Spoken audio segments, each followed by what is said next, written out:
오늘 우리에게 주시는 하나님의 말씀은 누가복음 5장 1절부터 11절까지 말씀입니다.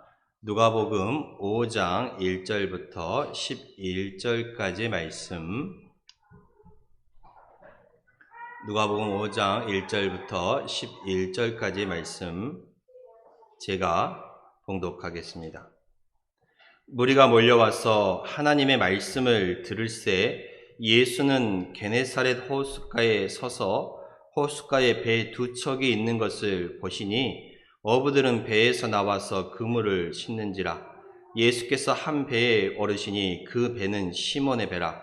육지에서 조금 떼기를 청하시고 앉으사 배에서 무리를 가르치시더니 말씀을 마치시고 시몬에게 이르시되 깊은 데로 가서 그물을 내려 고기를 잡으라.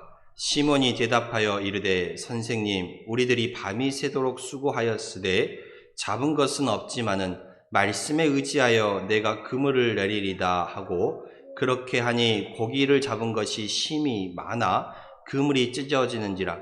이에 다른 배에 있는 동무들에게 손짓하여 와서 도와달라 하니 그들이 와서 두 배의 채움에 잠기게 되었더라.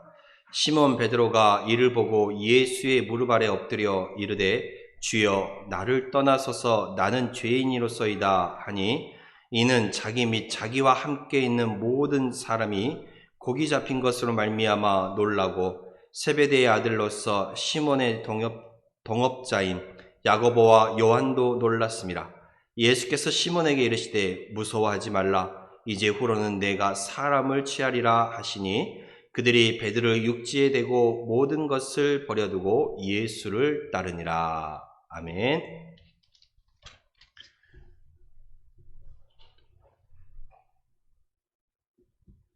예. 지금도 그렇지만 이 예수님 당시의 어부들은요, 무척이나 힘들고 어려운 생활을 해야 했습니다. 이 당시에 어부들은 주로 밤에 고기를 잡았는데요. 왜냐하면 그 당시 그물이 세마포로 만들어진 그물이기 때문에 아침에 해가 뜨고 나면 그 그물이 물속에서 환히 다 보여서 밤에 고기를 잡으러 갈 수밖에 없었다고 합니다. 그래서 해가 뜨는 데에 그물을 던지면 아무리 이 물고기가 머리가 나빠도 장님이 아닌 이상 그 보이는 그물 안으로 들어오는 그런 행위를 하지 않기 때문에 그렇습니다. 이 물속에서도 보이지 않는 그물이 개발된 것이 1950년도 이후라고 합니다. 네, 나일론 그물이요. 그래서 예수님 당시의 어부들은 밤에 그물을 내리고 그 물고기가 그물 안으로 달려들도록 기다려야만 했습니다. 그래서 주로 밤 10시경부터 새벽 4시경까지 이렇게 물고기를 잡으러 다녔습니다. 그러니 그 당시의 어부들의 삶의 패턴은 낮과 밤이 바뀌어 있는 올빼미형 인간들이었습니다. 밤에는 갈릴리 호숫가에 나가서 물고기를 잡고 또 낮에는 쉬고 잠을 자는 그러한 생활을 했습니다. 그리고 요즘은 배에 다 엔진이 달려 있어서 물고기 잡으러 저 먼 바다까지 나가도 큰 어려움은 없잖아요. 그런데 이 당시의 어부들은 열심히 노를 저어서 깊은 데까지 가야 했습니다. 이 본문에 등장하는 베드로가 고기를 잡았던 갈릴리 호숫가는요, 이 남과 북의 길이가 21km라고 합니다. 그리고 동과 서의 길이가 12km. 상당히 큰 호숫가이지요. 여기서 도하까지의 거리도 21km가 안 되잖아요. 그렇죠? 그러니까 그런 큰 거리. 남과 북이 21km요. 동과 서가 약 12km 정도 되는 큰 호수였습니다. 그래서 아무리 짧게 노를 젓는다고 해도 기본 한 4km 이상은 노를 젓고 가야 고기를 잡을 수가 있었다라는 것입니다. 그리고 이 이스라엘은 이 광야의 특성상 낮과 밤의 온도차가 좀 심해요. 낮에는 많이 덥고요. 저녁엔 또 온도가 뚝 떨어지니 춥다고 합니다. 그리고 우리나라는 봄, 여름, 가을, 겨울이라는 사계절이 있잖아요. 요즘은 봄과 가을이 많이 사라지는 추세이긴 합니다만은 그래도 봄, 여름, 가을, 겨울이라는 사계절이 있습니다. 근데 이스라엘에는 건기와 우기라는 두 가지 계절이 있어요. 4월부터 10월까지는 비가 오지 않는 건기이고 10월부터 그 이듬해 4월까지는 비가 좀 자주 오는 우기입니다. 그리고 이 비가 자주 오는 우기 때 더 많은 고기가 잡힌다고 합니다. 그래서 이 우기 때에 그물질하는 어부들은 더 힘들어요. 우리처럼 이렇게 우비가 잘 있는 것도 아니어서 때때로 비가 막 이렇게 자주 오는 때 우리가 기상청이 언제 비가 온다 안 온다 해서 대비해서 갈 수 있는 것도 아니었고요. 우비가 마땅히 준비된 것도 아니었으니 이 밤에 나간 어부들이 비가 오면 비를 맞고 그리고 물속에 있는 그물이 얽히지 않도록 또 수시로 들어가서 점검하고 또 그물들을 풀어줘야 했고요. 또 낮과 밤은 기온차가 심하다고 그랬잖아요. 그러니 저녁에는 이 추위에 떨어야 했고 이처럼 예수님 당시의 어부들은 상당히 고된 생활을 해야 했습니다. 그리고 이렇게 밤새도록 열심히 일하고 추위에 떨면서 고된 노동에 시달렸던 어부들은 이제 낮에는 깊은 수면에 빠져들 수밖에 없는 생활이었던 것이지요. 오늘 이 말씀의 배경이 되는 시간은 이른 아침입니다. 이른 아침, 고기를 잡고 돌아오는 시기였지요. 이때 허다한 무리들이 예수님의 말씀을 듣기 위해서 이른 아침부터 갈릴리 호수로 몰려들었고 예수님은 그 몰려드는 무리 때문에 점점 호숫가로 밀려나셨습니다. 그리고 그 밀려오는 이 많은 무리들에게 좀 더 효과적으로 말씀을 전하기 위해서 예수님은 그 호숫가에 정박해 있는 배들 중 하나 그 위에 올라서 말씀을 전하고자 하셨습니다. 마침 그 예수님이 밀려나신 호숫가에 배가 두 척이 정박해 있었는데 예수님께서 그중 한 배에 오르시고 육지에서 조금 떼어달라라고 말씀하시면서 배 위에 올라 무리들에게 말씀을 전하셨습니다. 이때 예수님께서 오르신 그 배가요, 바로 시몬 베드로의 배였습니다. 밤새도록 고기를 잡고 와서 이른 아침에 이제 호숫가에서 그물을 씻고 말리고 있었던 이 베드로의 배였던 것입니다. 근데 이 베드로는 이날 참으로 이상한 일을 겪었습니다. 어떤 일이었냐면 밤새도록 그물을 던지고 그물을 내렸는데 고기 한 마리 못 잡은 거예요. 고기 한 마리 못 잡았습니다. 물론 우리가 생각대로 바다나 호숫가에 나가서 고기를 잡을 때의 생각처럼 고기가 다 많이 잡히는 건 아니잖아요. 안 잡힐 때도 분명히 있었습니다. 그러나 베드로는 이날 저녁처럼 이 단 한 마리의 고기도 그물에 들려지지 않는 것은 참으로 이상한 일이었습니다. 이렇게 밤새도록 추위와 어둠에 그리고 그 물속에서 고생은 고생대로 했는데 이 물고기 한 마리 잡아오지 못한 그 베드로의 그 배에 예수님께서 오르신 것이지요. 베드로는 그저 허탈한 심정으로 아무런 소득 없이 그 저녁을 보냈던 그것을 털어버리려고 이제 그물을 싣고 호숫가에서 말리고 있었던 것입니다.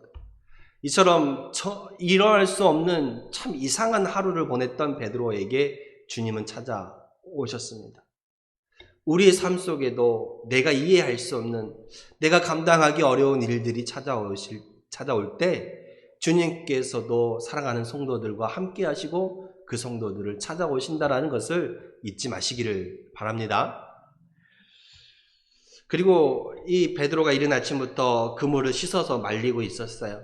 왜냐하면 집으로 돌아가기 전에는 꼭 해야 하는 일이었기 때문에 그래요. 왜냐하면 이 당시 세마포로 된 그물은 바로 씻어서 말리지 않으면 금방 썩어버리기 때문에 꼭 물질을 하고 와서는 그물을 씻어서 말려놓고 집에 들어가야 했습니다. 이 베드로는 그물을 열심히 씻고 말리면서도 참 오늘은 이상한 하루였다라는 그 생각이 계속 끊이지 않게 들었을 것입니다. 그리고 얼른 집에 들어가서 쉬고 그냥 모든 것 다 털어버리고 싶은 심정이었던 베드로였지요. 그 베드로의 배에서 무리들에게 말씀을 전하신 예수님이 이 베드로에게 갑자기 이상한 요구를 하십니다. 어떤 요구를 하시냐면 이 베드로에게 깊은 곳으로 가서 그물을 던지라 라고 말합니다. 그리고 또 놀라운 사실은 이 베드로가 예수님의 이 말씀에 주저없이 순종했다라는 사실이에요. 베드로가 뭐라 그래요? 선생님, 우리들이 밤이 새도록 수고하였으되 잡은 것이 없지만은 말씀에 의지하여 내가 그물을 내리리이다 라고 베드로가 말합니다. 그리고 이렇게 순종한 베드로에게 이 2배나 가득 잠기도록 채우는 만큼 만선의 축복을 얻었습니다. 이른 아침 그물을 씻고 말리고 집으로 쉬고 싶은 이 베드로에게 예수님은 깊은 곳으로 가서 그물을 던지라 하였고, 그 말씀에 주저없이 순종했던 베드로, 예수님의 말씀에 순종하여 깊은 곳에 가서 그물을 던졌더니 만선의 축복, 아니 한 배가 아니라 2배나 잠길 만큼 만선의 축복을 받았습니다. 여러분, 이렇게 우리가 기적을 경험하는 것은요, 아무에게나 허락된 일이 아닙니다. 우리가 그 순종이 꺼려지고 행하기 어려운 그것까지도 흔쾌히 내가 순종하며 나아갈 때에야만 우리가 비로소 이 기적의 주인공이 될 수 있다는 사실입니다. 우리는 여기서 어찌 보면 너무나도 황당한 이 예수님의 그 명령에 이 주저없이 순종했던 그 베드로의 모습을 눈여겨봐야 합니다. 그래야 이 베드로의 그 순종이 얼마나 대단한 순종이고 이 베드로의 순종이 얼마나 놀라운 순종인지를 우리가 깨달을 수 있기 때문에 그렇습니다. 이 베드로의 순종이요, 이 베드로는 먼저 자신의 육신의 그 극심한 피로를 극복하면서까지 순종하는 모습을 보여주었다라는 사실입니다. 베드로 어땠어요? 밤새도록 그무질하니라고 피곤했잖아요. 더구나 이 밤새도록 그물을 던졌지만 그 수고에 대한 대가가 있었어요? 없었어요?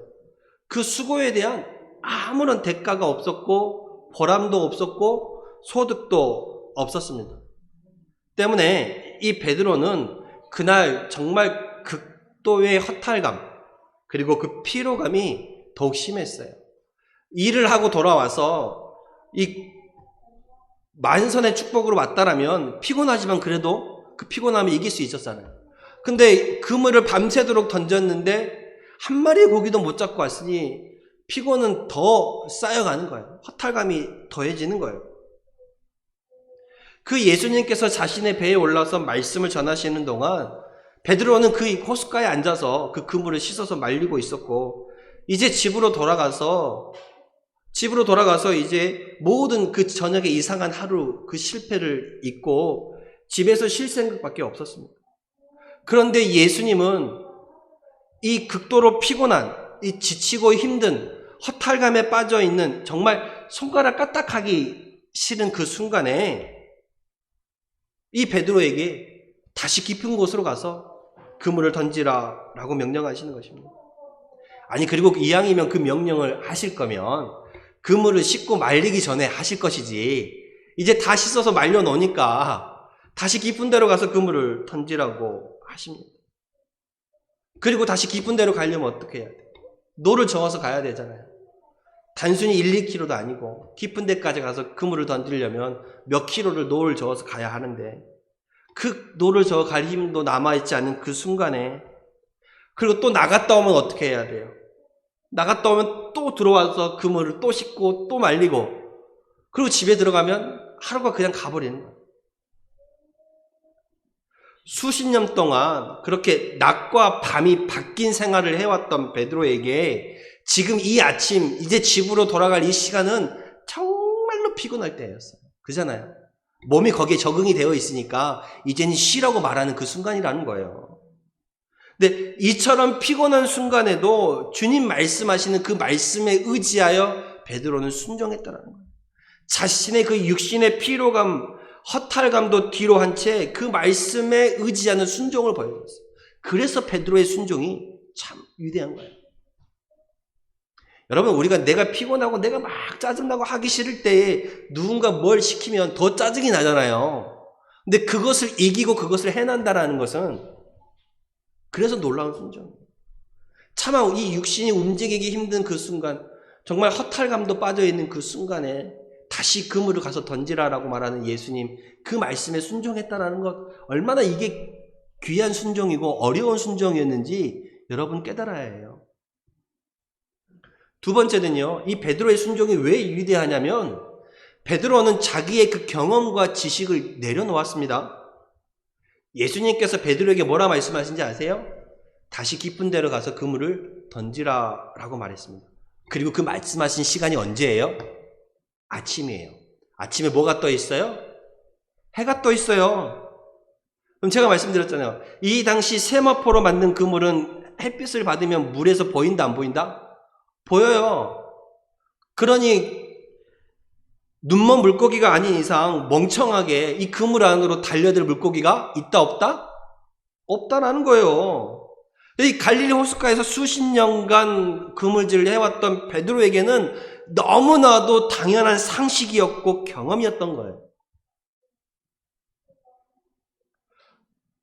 아니, 예수님의 말씀에 순종한다고 해서 피곤한 몸을 이끌고 다시 나가는데 다시 나가봤자 물고기가 걸려들 일도 없는데 깊은 데로 가서 그물을 던지라라고 말하는 거예요. 베드로에게는 이해할 수 없는 그 경험과 지식에서는 지금 가서 던져봤자 고기가 걸려들지 않을 건데 지금 가서 그물을 던지라는 그 예수님의 명령, 참으로 이해할 수 없는 명령에도 순종을 했다는 거예요. 자신이 지금까지 살아오면서 가지고 있던 경험도 내려놓았고요. 자신이 가지고 있는 그 지식도 내려놓았어요. 그건 아니다라고 말할 수 있는데 그대로 순종했다는 거예요. 그 경험과 지식을 내려놓는 건 뭐예요? 바로 자기의 자존심을 내려놓는 거예요. 자존심. 베드로는 어부예요. 수십 년간 갈릴리 호숫가에서 그물질하는 어부예요. 베테랑이란 말이죠. 다른 분야에서는 모르겠지만 이 물고기 잡는 거에서만큼은, 이 갈릴리 호숫가에서 물고기 잡는 것만큼은 이 베드로에게 전문가적인 소신이 있고 자존감이 있다는 거예요. 그런데 이 물고기 잡는 것에서는 잘 알지 못하는 우리 예수님의 전직 직업이 뭐냐면 목수예요. 부모의 직업이 목수였거든요.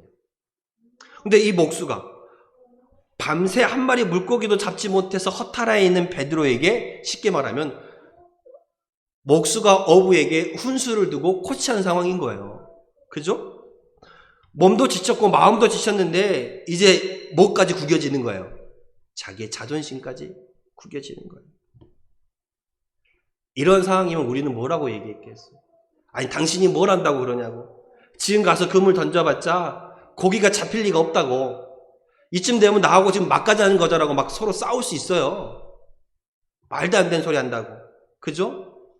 전문가는요, 자신이 하고 있는 일에서만큼은 누구에게나 지고 싶지 않아요. 예수님이 말씀을 가르치시는 분야나 또는 자신이 이전에 해왔던 목수의 직업에서 대한 그 분야에 대해서 말하는 거라면 모를까?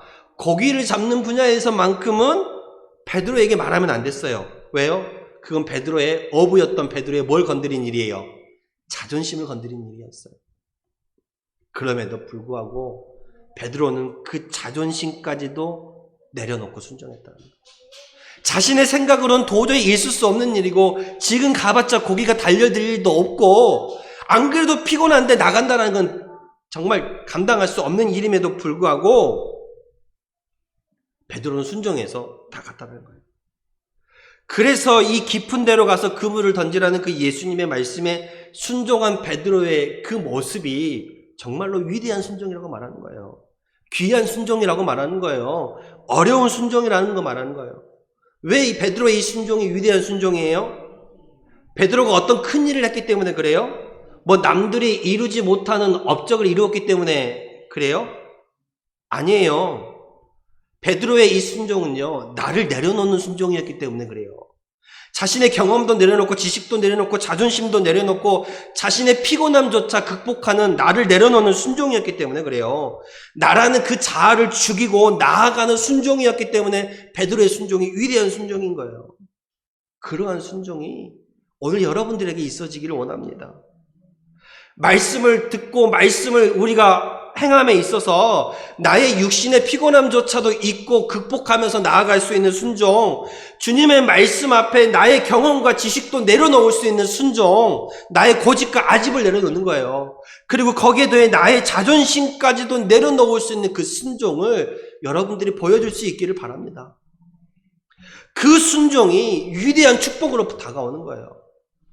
깊은 데로 가서 그물을 던지라 그랬더니 이 베드로가 자신의 자존심도 내려놓고 자기의 경험과 지식도 내려놓고 피곤함도 극복하며 가서 던졌던 그 순종을 보였더니 어떻게 됐어요? 만선의 축복을 받았어요. 아니 자기 배에도 정말 못 채워서 다른 배까지 불러갖고 2배나 잠기게 가득 돌아오는 그 축복을 받았어요. 우리도 베드로와 같은 순종으로 나아갈 수 있을 때에 나의 자존심 내려놓고 나의 경험과 지식도 말씀 앞에 주님 앞에 내려놓고 나의 피곤함조차 내려놓고 나아갔을 때에 베드로에게 주시는 그 놀라운 풍성한 축복이 여러분들에게 있어질 줄도 믿습니다. 예. 아무리 좋은 말씀도 마음으로만 받고 그것을 행하지 않으면 열매가 없어요. 축복이 없더라는 거예요. 이 베드로가 그 만선의 축복을 받았던 것처럼 우리 신앙인들도 어떤 삶의 열매를 받으려면, 은혜를 받으려면, 축복을 받으려면 이 베드로와 같이 그 말씀을 받고 실천해야 돼. 움직여야 돼. 깊은 데로 가서 그물을 던지라라고 말씀하시니 거기에 말씀을 듣고 그냥 가는 거예요. 불평 한마디 없이. 내가 밤새도록 그물을 던져봐서 한마디도 못 잡았지만 그래도 말씀에 의지하여 내가 그물을 다시 던지겠습니다라고 가는 거예요. 그게 참 축복이고 그게 참 신앙인의 모습이라는 것을 잊지 마시기를 바랍니다. 근데요, 이 베드로가 만선의 축복을 받았잖아요. 쉽게 말하면 베드로에게는 뭐예요? 대박이 난 거예요. 대박. 한 배가 아니라 그 배에도 그물이 찢어질 듯 담아가지고 자신의 배에도 못 담으니 동무의 배를 불러갖고 2배나 가득 잠기게 정말 베드로의 일생에 있을 수 없는 이 대박을 경험한 순간이에요. 근데 얼마나 흥분이 됐겠어요, 그죠?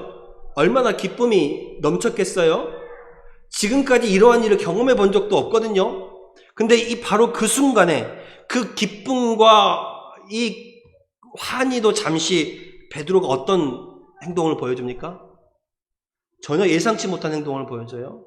주님 앞에 딱 나아가더니 주님 앞에 딱 엎드려서 베드로가 뭐라고 고백하냐면 주여 나를 떠나소서 나는 죄인입니다 라고 고백해요. 왜 그럴까요? 고기를 너무 많이 잡은 게 미안해서 그럴까요? 그렇게 잡으면 안 되는데.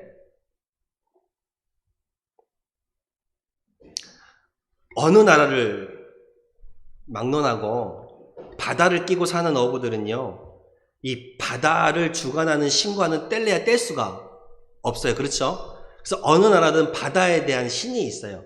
우리나라도 바다에 누구라고 불러요?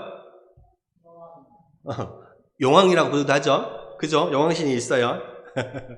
이 이스라엘도 바다의 신을 뭐라고 부르냐면 야미라고 불러요. 야미라고. 그리고 이 어떤 큰 출항을 나가거나 배에 큰일이 있을 때 바다의 신 앞에 제를 지내잖아요. 왜요? 지켜달라고. 또 만산의 축복을 달라라고. 또 풍랑이 일어서 생명이 잃지 않게 달라라고. 그렇게 한단 말이죠. 근데 이 베드로가요, 갈릴리 호숫가에서 물고기를 잡았잖아요. 근데 그날은 정말 그물을 밤새도록 던졌는데 단 한 마리 고기도 못 잡았어요. 근데 이게 가능하지 않는 일이에요. 왠지 아세요? 갈릴리 호숫가는요, 심지어 물 반 고기 반이래요. 물 반 고기 반. 그럼 어떻게 돼요? 던지면 잡는 거예요. 던지면 잡는데 그 밤새도록 그물을 던졌는데 한 마리의 고기도 못 잡았다는 것은 전혀 있을 수 없는 일이에요. 이상한 일이잖아요. 오늘 왜 그럴까? 뭔 날이지?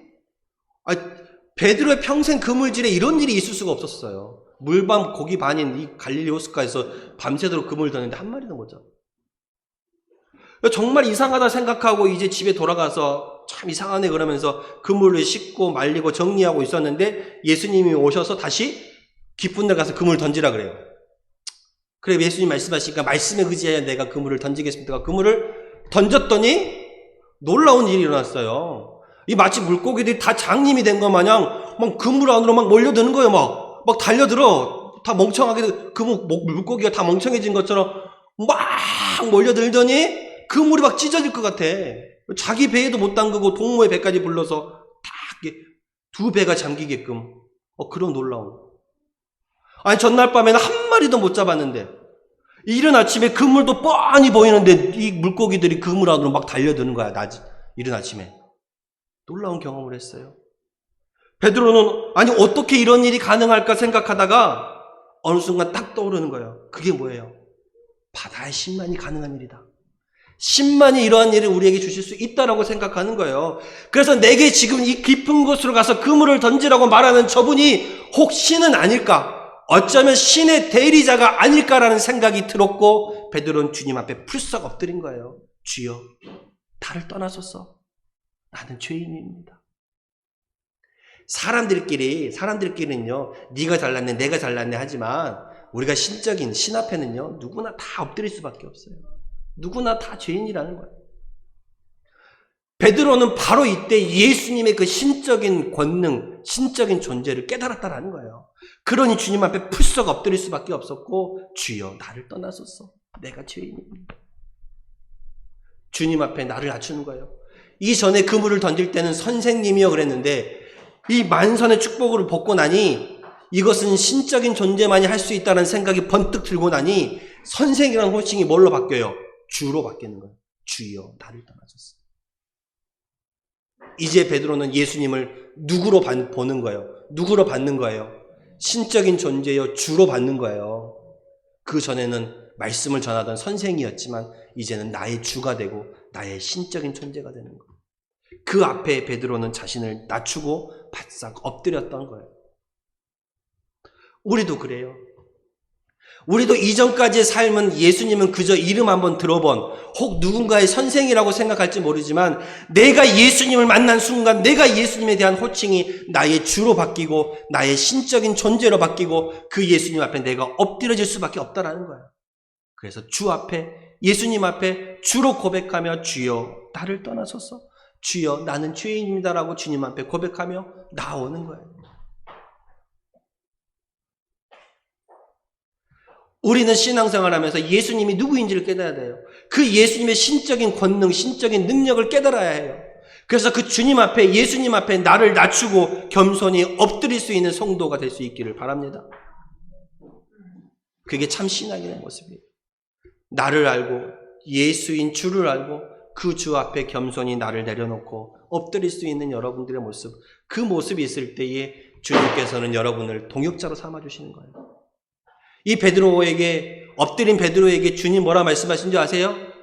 베드로에게 주님 뭐라고 말씀하시냐면 내가 이제는 물고기가 아니라 사람을 낚는 어부가 되게 하겠다라고 베드로를 부르시면서 나를 따르라 하십니다.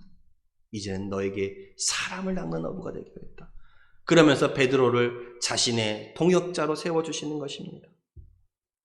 우리도 오늘 베드로를 부르신 그 주님의 부르신처럼 이제 나도 주님 앞에 엎드림으로 겸손하게 주를 높이며 주님께서 나도 이제는 사람을 낚는 어부로서 주님의 사역에 동참하는 그 주님의 사역에 함께하는 동역자로서 오늘 저와 여러분을 부르고 있다는 사실을 잊지 마시길 바랍니다. 이제 내가 너로 고기가 아니라 사람을 낚는 어부가 되게 하겠다. 나와 함께하자.